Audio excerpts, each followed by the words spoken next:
오늘도 주의 말씀 앞에 서 있는 사랑하는 성도들에게 도우시는 하나님의 은혜가 함께 하기를 주님의 이름으로 축원합니다.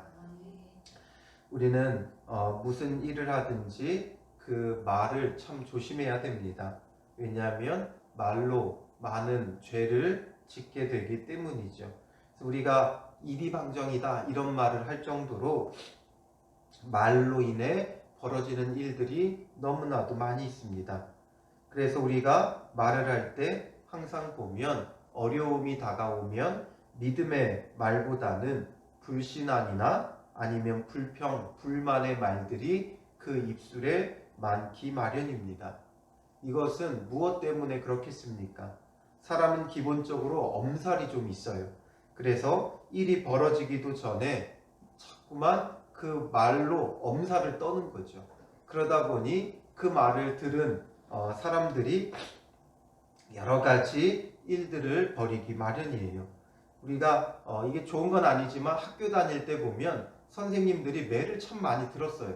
그러면 이 매를 맞을 때 엄살을 떠는 친구들이 꼭 있어요. 선생님이 때리지도 않았는데 매만 들어도 막 그냥 몸을 이리저리 막 흔들고 막 피하고 이런 아이들이 있거든요. 이 맞기도 전에 엄살을 피우는 거예요. 우리 말이 그렇거든요. 어떤 일이 벌어지기도 전에 그 일들을 상상하면서 입으로 자꾸만 그냥 이런 말 저런 말 막 하는 거예요. 그게 결국 불신앙이 되는 것이고 불평과 불만이 돼요. 결국 우리의 입술에 불신앙의 말들과 불평과 불만의 말들이 있는 것은 우리가 얼마나 엄살쟁이인지를 알아야 한다는 거죠. 그게 바로 신앙의 엄살쟁이에요. 그래서 차라리 우리가 침묵하는 것이 하나님의 일을 할 때 하나님의 뜻을 이룸에 있어 아주 중요한 하나의 우리의 방법이 되어집니다. 그래서 하나님께서 어떤 일을 이루실 때 우리로 하여금 철저히 입을 다물고 묵묵히 행하기를 원하실 때가 참 많이 있어요. 그래서 이스라엘 백성이 여리고 성을 돌 때도 하나님께서 침묵하며 돌도록 하셨어요. 왜 그렇겠습니까? 그들에게 불평과 불만의 말들이 쏟아져 나올 수밖에 없기 때문에 그래요. 이 견고한 성 앞에 우리가 매일 한 바퀴씩 도는 게 무슨 의미가 있냐? 저들이 공격하면 어떡하느냐? 이런 불평과 불만과 엄살의 말들이 쏟아져 나올 수밖에 없기 때문에 침묵하며 돌게 하신 거예요.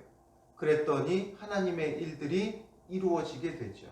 오늘 본문도 느헤미야가 성벽을 재건하는 데 있어 어떻게 일들을 진행하는지를 한번 우리가 살펴보면 이게 얼마나 중요한 일인지를 우리가 알게 되죠. 그리고 하나님의 위로하심과 하나님의 회복의 일들을 우리가 우리의 삶 속에 어떻게 이루어야 하는지도 알 수 있을 거예요. 그래서 11절 오늘 본문에 보면 내가 예루살렘에 이르러 머무른 지 사흘 만에 이제 3차 귀환을 이룬 거죠. 그래서 느헤미야가 예루살렘에 왔어요. 그리고 그곳에서 사흘 만에 이제 도착한 지 3일 만에 여정을 풀고 자리를 폈겠죠. 그가 이제 이곳으로 이주해 오면서 아무것도 없는 그 땅에 와가지고 이제 자기의 짐을 풀고 간단하게 기거할 정도만 마련했을 거예요. 그리고 바로 이제 3일 만에 그가 온 지 3일 만에 바로 일들을 진행하죠. 뭔가 자기를 위해 시간을 쓰지 않고 자기가 그곳에 터를 잡기 위해 자기의 집을 짓는 데 시간을 쓰지 않고 바로 즉각적으로 진행하는 거예요. 12절에 보면 내 하나님께서 예루살렘을 위해 무엇을 할 것인지 내 마음에 주신 것을 그 마음에 하나님께서 주신 것이 있었어요. 예루살렘을 위해 무엇을 할 것인지 하나님이 그의 마음에 주신 게 뭐예요? 바로 성벽을 재건하는 것이죠. 이렇게 하나님께서 그 마음에 주신 것, 그게 바로 우리의 사명이고 비전인 것이죠. 하나님이 우리의 마음에 주신 것이 중요해요. 그런데 우리는 하나님이 주신 것이 아니라 내 마음에 원하는 바를 우리는 늘 마음에 품죠. 내 마음에 원하는 바는 나의 욕심과 정욕을 따라 내가 하고 싶은 일, 내가 이루고자 하는 일들이에요. 그러나 하나님이 그 마음에 주신 것은 바로 하나님의 선하신 뜻을 이루는 우리의 사명이 되고 비전이 되어지는 것이죠. 그러므로 내 마음에 원하는 바가 아니라 하나님께서 주시는 그 거룩한 꿈을 품는 자들이 되어져야 돼요. 그래서 느헤미야는 성벽을 재건하는 그 마음을 품고 예루살렘에 왔고 철저히 준비해 가는 것이죠. 그럼에 있어 사흘 동안 먼저 머무른 다음에 진행을 해요. 근데 그 사흘 동안 주신 마음이 무엇이었는지 또한 한번 이어서 보면 알 수 있죠. 내가 아무에게도 말하지 아니하고, 그 누구에게도 말하지 않았어요. 우리는 늘 도움을 줄 사람들을 찾아다니면서 내가 이런 마음이 있다, 이런 일에 동참해달라 하면서 사람을 의지할 때가 참 많이 있어요. 뭔가 하나님의 일을 하려고 하면서도 사람을 의지하게 되죠. 그래서 자꾸만 도움 줄 사람들을 찾아다니고 도움을 요청하고 구하게 돼요. 그러나 느헤미야는 아무에게도 말하지 않았다라는 거죠. 아무에게도 말하지 않았어요. 왜냐하면 말은 늘 와전되게 되어 있어요. 그래서 내가 의도한 바와 다르게 사람들이 받아들이게 되고 또 그 말들이 퍼져나가면 방해꾼들이 늘 일어나게 되어 있어요. 그래서 아무에게도 말하지 아니하고, 하나님이 주신 마음이 있으면, 하나님이 주신 꿈이 있고 비전이 있으면 이것을 떠버리고 다니는 것보다 오히려 침묵하는 게 더 중요해요. 내가 마음에 품고 준비하는 것이 중요해요. 그렇지 않으면 비웃음과 조롱을 당할 수밖에 없는 거죠. 그러니 우리는 오히려 침묵하면서 우리 안에서 준비가 되어져야 돼요. 준비가 되어진 다음에 그 뒤에 해도 늦지 않아요. 우리는 늘 성급하고 자꾸만 사람들의 도움을 구하다 보니까 그 일들을 그르치게 되는 거죠. 그래서 그는 아무에게도 말하지 않고 밤에 일어나 몇몇 사람과 함께 나갈세라고 말하고 있죠. 몇몇 사람, 그의 그 마음을 아는 자들, 그가 신임할 수 있는 자들, 그 몇 사람만 데리고 밤에 일어나 나갔다. 밤에 일어나 나갔다라는 것은 뭐예요? 은밀히 진행했다라는 것이죠. 아무에게도 말하지 않고 침묵하며 은밀히 이 일들을 하나하나 진행해 가는 거예요. 그래서 내가 탄 짐승 외에는 다른 짐승이 없더라. 짐승도 타는 나귀도 한 마리만 데리고 가고 여러 마리 데리고 가지 않았다는 거예요. 그러니까 사람들의 눈에 띄지 않도록 철저히 은밀하게 진행하고 있는 거죠. 그러면서 무엇을 해요? 바로 이 성벽을 탐사하게 돼요. 성벽을 재건해야 되니까 성벽의 상태가 어떤지를 먼저 확인을 해야 되는 거죠. 마치 암행하듯이 은밀하게 나가서 이 성벽을 탐사하는데, 이제 13절에 보면 그 밤 골짜기 문으로 나가서 용정으로 분문에 이르는 동안에 보니, 제가 예루살렘 성 지도를 갖고 나왔는데요. 골짜기 문은 이 왼쪽 편, 서편, 남서편이죠. 밑에 쪽에서부터 시작해서 한 바퀴를 쭉 돌면서 그 성을 살핀 거예요. 그래서 왼쪽 하단 부분에 보면 골짜기 문이 있고, 이 골짜기 문으로 가서 용정으로 분문까지 이렇게 먼저 쭉 진행해 본 거예요. 이 곳까지 쭉 진행하면서 보니까 예루살렘 성벽이 다 무너졌고 성문은 불탔더라. 얼마나 이 예루살렘 성이 철저히 회파되었는지를 알 수 있죠. 그래서 이 남유다는 이 바벨론 왕 느부갓네살에 의해서 성전뿐만 아니라 성벽까지 철저히 회파되었고, 그리고 문들은 전부 다 불탔다라는 것을 우리가 알 수 있죠. 그리고 또 14절에 보면 앞으로 나아가 쭉 진행해서 샘문, 하단 부분에 있는 샘문에서부터 왕의 못에 이르러서는 탄 짐승이 지나갈 곳이 없는지라 라고 말하고 있어요. 지나갈 곳이 없다. 탄 짐승이 지나갈 곳이 없다. 그 좁은 길조차도 없을 정도로 완전히 회파되어진 것이죠. 그리고 15절에 보면 그 밤에 시내를 따라 올라가서 이 시내는 기드론 시내예요. 기드론 시내는 예루살렘 성의 우편, 동편 쪽으로 쭉 올라가는 그곳이 바로 기드론 시내입니다. 그래서 오른쪽으로 쭉 올라가서 한 바퀴를 쭉 돌아 다시금 골짜기 문으로 오게 된 것이죠. 이러면서 쭉 다 돌아보았을 때 이 성벽이 완전히 회파되어진 것을 정탐하고 돌아오게 되어지는 거예요. 그래서 이 느헤미야는 그냥 하나님이 주신 마음이니까 무조건 그냥 아무렇게나 무대뽀로 진행하는 것이 아니라 이렇게 철저히 은밀하게 모든 것을 진행해 가는 거예요. 그래서 그 성전도 탐사를 하고 어떻게 해야 되는지, 어느 정도인지, 또 얼마의 그런 어떤 필요한 재료들은 무엇인지 이런 것들을 철저히 조사하고 진행하는 것이죠. 우리에게 필요한 것도 이런 거예요. 은밀히 준비를 먼저 해야 돼요. 나 자신을 준비해야 되고 하나님이 주신 그 사명을 이루기 위해 외적인 부분도 준비를 해야 돼요. 하나님이 주신 마음이라고 믿음으로 무조건 나아가는 것이 아니에요. 첫째는 나 자신을 준비해야 돼요. 그래서 느헤미야도 예루살렘의 소식을 그 동생에게 듣고 난 후부터 금식하고 기도하며 자기 자신을 먼저 거룩하게 준비했어요. 하나님의 형통을 구하면서 그가 철저히 기도하고 준비했어요. 자기 자신이 준비되어지니까 하나님께서 아닥사스다 왕에게 은혜를 입게 했고 아닥사스다 왕에게 기회를 얻어서 조서를 가지고 예루살렘까지 온 거예요. 이 모든 것들이 먼저 준비된 그 자기 자신을 통해 일하시는 하나님의 은혜 가운데 진행되어졌고 그 다음에 이제 예루살렘에 와서는 철저히 준비하고 진행하는 거죠.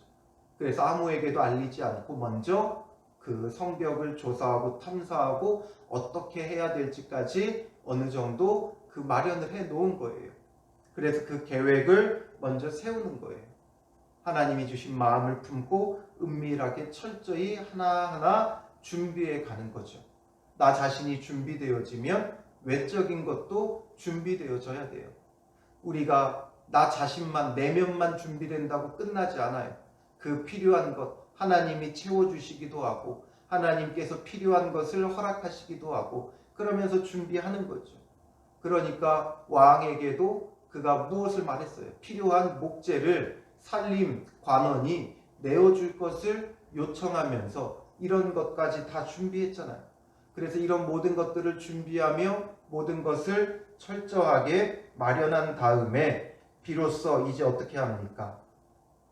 16절 뒷부분에 16절에 보면 방백들은 내가 어디로 갔었으며 무엇을 하였는지 알지 못하였고 나도 그 일을 유다 사람들에게나 제사장들에게나 귀족들에게나 방백들에게나 그 외에 일하는 자들에게 알리지 아니하다가 라고 말하고 있죠. 다시 한번 철저히 은밀히 준비하고 진행했음을 보여주고 있는 것이죠. 설득이라는 것은 이런 과정이 필요해요.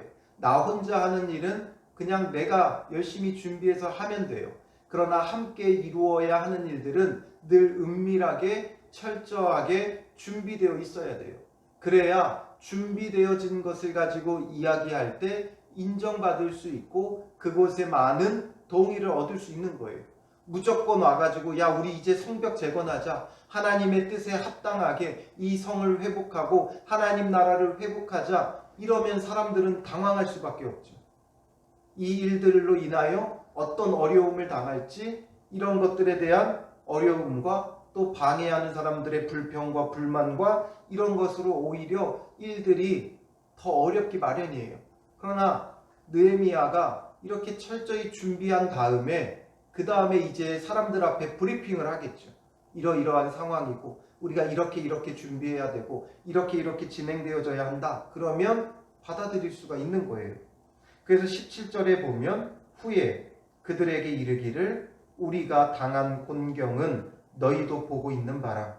예루살렘이 황폐하고 성문이 불탔으니 자 예루살렘 성을 건축하여 다시 수치를 당하지 말자 하고, 이제 비로소 이야기를 하는 거죠. 우리가 이 예루살렘 성을 건축하자.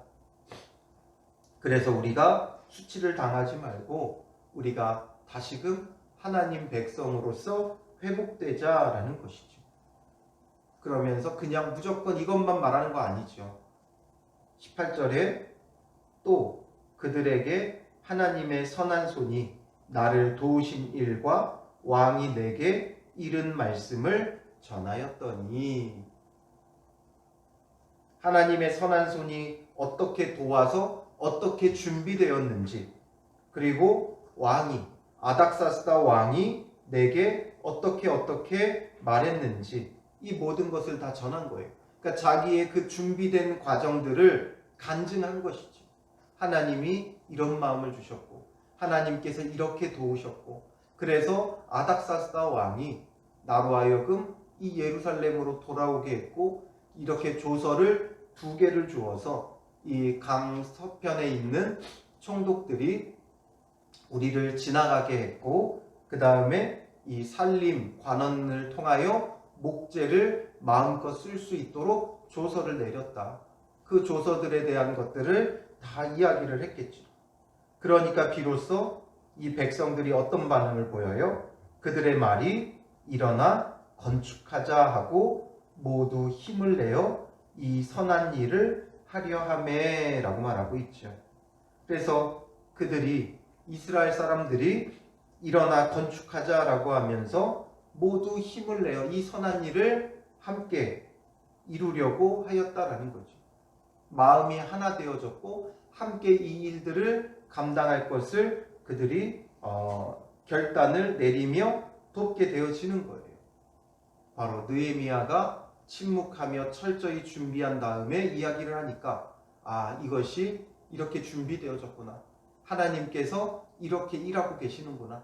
그러니 우리가 이 일에 동참하여야겠다. 이 마음이 그들 가운데 들게 되어진 거예요. 그러니 우리가 하나님이 주신 마음이 있다면 이것을 막 떠벌리면서 내가 이런 일을 이룰 겁니다. 내가 이것을 할 겁니다. 아무리 선한 일이라 해도 결국 우리가 그런 말을 할 필요가 없어요.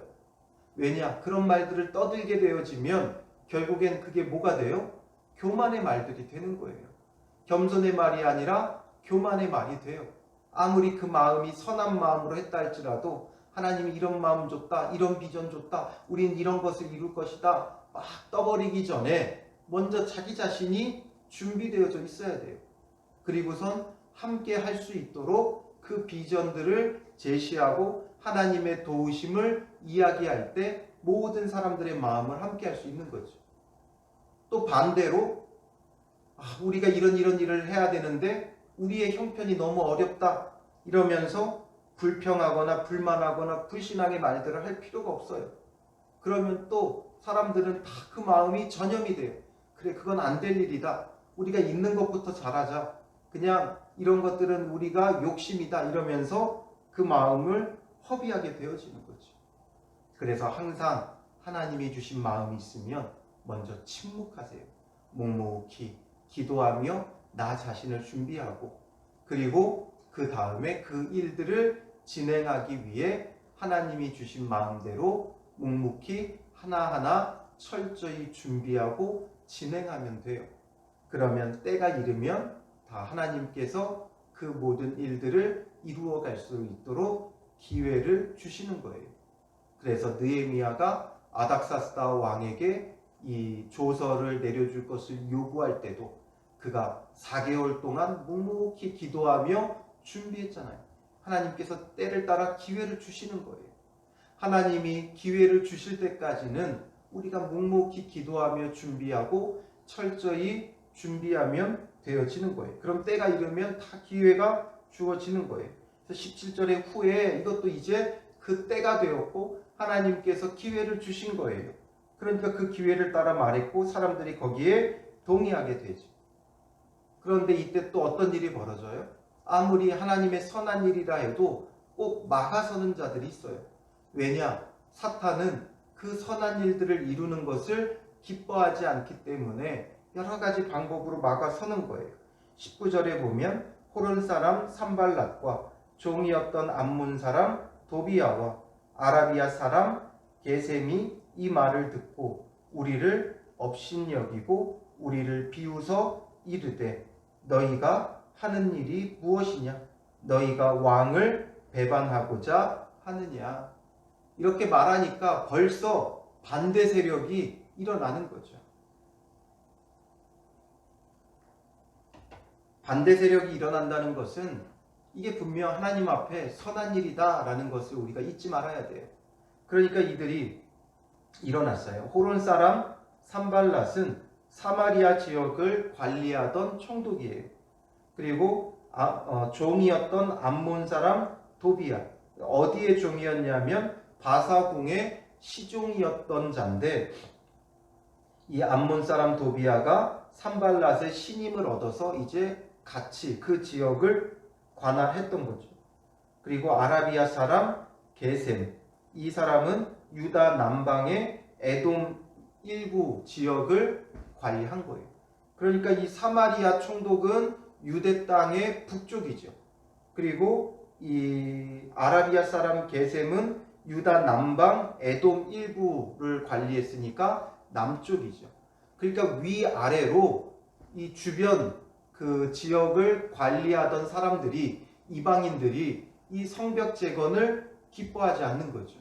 왜냐하면 성벽을 재건한다는 것은 당시 그 지배자들에게 대항하기 위해, 반란을 일으키기 위해 행하던 일들이었어요. 그러니까 여기에다가 성벽을 쌓으면 이제 저들이 반란을 일으킬 것이고, 반란을 일으키면 이 지역을 관할하는 이들의 위치와 입지가 어려울 수밖에 없고 또 분쟁과 전쟁을 치를 수밖에 없는 거예요. 그러니까 기뻐하지 않죠. 그러니 업신여기며 비웃으며 너희가 하는 일은 왕을 배반하는 것이다. 이게 원래 그 당시에는 왕을 배반하기 위해 성을 재건하고 대항하는 일들이 많이 있었기 때문에 이런 말을 하는 거죠. 그러나 이들의 마음에는 무엇이 있는 겁니까? 이들이 업신여기고 비웃었다, 조롱했다라고 했지만 비웃고 조롱하는 이유는 셈을 내는 거예요. 두렵기 때문에 그런 거예요. 그래서 이들이 앞서서도 언급이 되어졌죠. 10절에 보면 호론 사람 산발랏과 종이었던 암몬 사람 도비야가 이스라엘 자손을 흥왕하게 하려는 사람이 왔다 함을 듣고 심히 근심하더라. 염려했고 걱정했고 두려워했던 거예요. 그러니까 두려우니까 염려가 되니까 걱정이 되니까 이렇게 업신여기고 비웃는 거죠. 우리를 대항하는 사람들, 우리를 업신여기고 비웃는 사람들, 그 마음의 중심에는 뭐가 있는 거예요? 두려움이 있는 거예요. 우리가 두려우니까 걱정이 되니까 염려가 되니까 이렇게 막아서는 거죠. 그러니까 우리를 대항하는 사람들을 염려할 필요가 없어요. 그들이 겁나서 그렇게 하는 거예요. 그런데다가 느헤미야는 이미 성벽을 재건해도 된다는 왕의 조서를 가지고 왔잖아요. 그런데도 불구하고 이들은 모르니까 이렇게 대항하는 거죠. 그때에 느헤미야가 그들에게 뭐라고 말해요? 왕을 위시하지 않죠. 왕이 허락한 것이다. 왕이 조서를 세운 것이 내린 것이다. 이렇게 하지 않고 하나님에 대하여 이야기를 합니다. 20절에 내가 그들에게 대답하여 이르되 하늘의 하나님이 우리를 형통하게 하시리니 그의 종들인 우리가 일어나 건축하려니와 라고 말하고 있죠. 이거 하나님이 허락하신 것이다 라는 거죠. 왕이 허락했다라는 조서를 내미는 것이 아니라 이거 하나님이 허락하신 것이다. 그래서 우리는 하나님의 종으로서 이것을 건축하는 거다. 그리고 오직 너희에게는 예루살렘에서 아무 기업도 없고 권리도 없고 기억되는 바도 없다 하였느니라. 이들은 유다 사람들이 두려웠던 거예요. 그리고 이 지역을 자기들이 관할하고 다스리고 통치하고 싶은 거죠. 자기들의 어떤 정치적인 이익을 위해 이곳을 자기들이 관할하고 자기들이 소유하고 자기들이 먹고 싶은데 이곳에서 유다 사람들이 일어나고 성벽을 재건하니까 막아서는 거죠. 그러니 하나님께서 형통케 하실 것이고 하나님께서 우리를 도우실 것이고 우리는 이것을 건축할 것이다. 그리고 이곳에서 너희가 얻을 것은 아무것도 없다 하면서 완전히 선을 그어버리게 되죠. 왕을 내세우지 않아요. 왕을 의지하지 않아요. 하나님을 의지하고 있어요. 하나님의 살아계심을 그들에게 보여주는 거예요. 왕의 조서만 내밀었으면 이들에게 보여줄 하나님이 없는 거죠. 그저 왕이 통치하고 왕이 주관자가 되는데, 느헤미야는 철저히 하나님이 이 모든 것의 주관자이심을 늘 깨닫고 믿고 준비하며 진행해 가고 있음을 보여주고 있는 거죠. 물론 왕의 이름을 내세울 수도 있어요. 왕의 도움을 얻을 수도 있어요. 왕에게 신임받는 자예요. 그러나 왕을 의지하지 않고 진정한 주관자, 주권자이신 하나님을 의지하며 나아가는 거예요. 그러니 우리가 세상 사람들의 그 친분을 자랑할 필요가 없어요. 그저 우리는 하나님만을 의지하고 하나님을 내세우는 자가 되면 돼요. 내가 누구를 안다, 내가 누구를 안다 이럴 필요가 없어요. 그 사람 내가 어떻게 도왔던 사람이고 어떻게 연관됐던 사람이고 어떤 일을 같이 했던 사람들이다, 이런 것 내세울 필요가 전혀 없다는 거지. 그가 아무리 대단한 자랄지라도, 세상의 주관자랄지라도 그 위에는 늘 하나님이 계시고 우리가 의지할 바는 하나님이 되어야 되는 거예요. 아무리 이 세상에 높고 힘이 많은 자와 우리가 인연이 있고 연관이 되어 있다 할지라도 우리는 하나님을 나타내고 하나님을 의지하고 하나님과의 친분만 확실하면 되는 거예요. 아무리 대통령과 친분이 있어도 하나님이 허락지 아니하시면 되지 않는 일이에요. 세상 사람들을 의지해서 우리가 무언가를 이루게 되면 결국 그것이 다 어떻게 돼요? 세상 사람들의 비웃음과 조롱거리가 되는 거예요. 우리가 알다시피 서울에 있는 가장 큰 그 교회 어떻게 됐어요? 세상 권력자들의 그 힘을 빌어서 여러 가지 건축법을 무시하고 일들을 허가를 받고 진행을 해 놓은 결과 세상의 조롱거리가 됐고, 아직까지도 분쟁이, 법원에서 재판이 계속 끊임없이 진행되고 있는 거예요. 그러니 세상의 높은 사람들의 그 편법을 통해 건축 허가를 받고 진행했던 그 모든 일들이 결국 세상 조롱거리가 되는 거죠. 그러니 우리는 그런 사람들과의 연을 통해 불법과 편법과 아니면 세상 사람들의 힘을 입어서 일들을 진행하는 것이 아니라 철저히 하나님에 의해 준비되어지고 진행되어져 가야 한다는 것이죠. 하나님의 위로예요.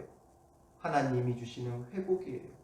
그 모든 것들을 여러분들의 가정에 이루기 원한다면, 또한 일터에, 학교에, 우리가 가는 곳마다 이루기 원한다면 세상 사람들의 그 친분을 자랑하지 마세요. 오직 하나님만을 의지하고 하나님의 일하심과 하나님의 형통케 하심만을 우리는 고백하면 되어지는 것이죠. 왕이 이렇게 했다 이게 아니라 하나님이 우리를 형통하게 하신다라는 거예요. 그러니 우리는 철저히 침묵하며 준비하는 자가 되어지면 되는 것이죠. 그러므로 오늘 하루도 하나님 나라의 위로와 회복을 위해서 침묵하며 기도하며 주님 주신 그 마음을 붙잡고 하나하나 준비해 나갈 때 하나님께서 주시는 은혜와 기회를 통해 모든 일들이 이루어져 가시기를 주님의 이름으로 축원합니다. 기도하겠습니다. 살아계신 아버지 하나님, 우리는 입술로 너무나 많은 죄를 범합니다. 때로는 자랑하며 교만의 말들을 쏟아놓고, 때로는 불신앙과 불평과 불만에 엄살을 떠는 말들로 우리가 입술로 너무나 많은 죄를 범합니다. 오늘 느헤미야가 하나님의 위로를 이 땅 가운데 이루기 위하여 어떻게 하는지를 말씀을 통해 보게 하셨사오니, 먼저 철저히 우리가 침묵하며 우리 자신을 말씀 앞에 준비하게 하시고, 또한 하나님이 주신 그 사명을 묵묵히 준비해가며 하나님이 주시는 때에 준비한 그 모든 것을 가정과 교회와 일터와 이웃들에게 펼쳐나갈 수 있는 믿음의 사람들이 되게 하여 주시옵소서. 오늘도 주님 앞에 준비되게 하시고 세상 사람들을 의지하는 것이 아니라 오직 하나님만을 의지하고 하나님께서 형통케 하심을 바라보게 하옵소서. 우리의 마음은 자꾸만 의지해야 할 만한 것을 찾습니다. 눈에 보이지 않는 하나님보다 눈에 보이는 사람과 물질과 여러 가지 힘을 의지하며 우리가 헛되게 살아가오니 이러한 우리의 연약한 마음을 용서하여 주시고 씻어주시고 세상의 것 의지하지 말게 하시고 오직 살아 역사하시는 하나님, 진정한 주권자이신 하나님만을 의지하게 하여 주시옵소서. 우리의 입술에는 누구를 알고 누구와 친분이 있고 누구와 연관이 있음을 자랑하기를 좋아하나 이제는 하나님과 함께함을 자랑하는 자들 되게 하시고 하나님께서 형통케 하심을 자랑할 수 있는 입술들이 되게 하사 하나님만을 믿고 의지하며 하나님이 주시는 위로와 회복을 우리의 삶 가운데 이루어가게 하옵소서. 하나님 나라의 위로를 위해 회복을 위해 오늘 하루도 주님 주시는 그 마음으로 꿈으로 비전으로 사명으로 벅찬 가슴을 안고 준비해 나아가는 하루가 되게 하여 주실 줄 믿사오며 예수님의 이름으로 기도합니다. 아멘.